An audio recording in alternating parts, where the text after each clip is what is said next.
Student কেমন আছো? I hope প্রত্যেকে শুধু ভালো না ভীষণ ভালো আছো। স্ক্রিনের উপর একটা প্রশ্ন দেখা যাচ্ছে। প্রশ্নটা কি বলেছে দেখো, এবিসিডি রম্বসের এসি ও বিডি কর্ণ দুটিকে ও বিন্দুতে ছেদ করেছে। Angle ACD equal to 60 degree হলে ওডিসি এর মান কত? চল প্রথমে আমি একটা রম্বস অঙ্কন করি। রম্বসের শর্ত কি? রম্বস হচ্ছে এ বি সি ডি, সন্নিহিত বাহুগুলো সমান হতে হবে। কোনগুলো সমান হবে কি হবে না সেটা পরের কথা। হলো এসি আর বিডি কর্ণ দুটো পরস্পরকে ছেদ করবে। হ্যাঁ, চলো এই ছেদ করলো।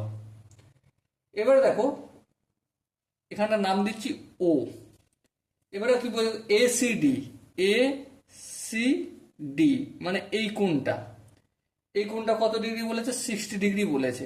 বেশ, 60 ডিগ্রি। ওডিসি, ও ডিসি, তাহলে এই কোণটা কতটা বলতে হবে। দেখো আমরা রম্বসের ধর্মে একটা জিনিস শিখেছি। কি শিখেছি? যে এই যে বিন্দুটা ছেদ করছে না, এখানের চারদিকে যে কোণগুলো তৈরি হচ্ছে, চারটে সম্মুখে কোণ সবকটা 90 ডিগ্রি করে তৈরি হবে। ঠিক আছে, তাহলে এই কোণটা তো 60 ডিগ্রি হয়ে গেল। হ্যাঁ, তাহলে এই কোণটা কত ডিগ্রি? 90 ডিগ্রি। হ্যাঁ, তাহলে এই কোণটা কত? অ্যাঙ্গেল কি? ওডিসি, ওডিসি কত?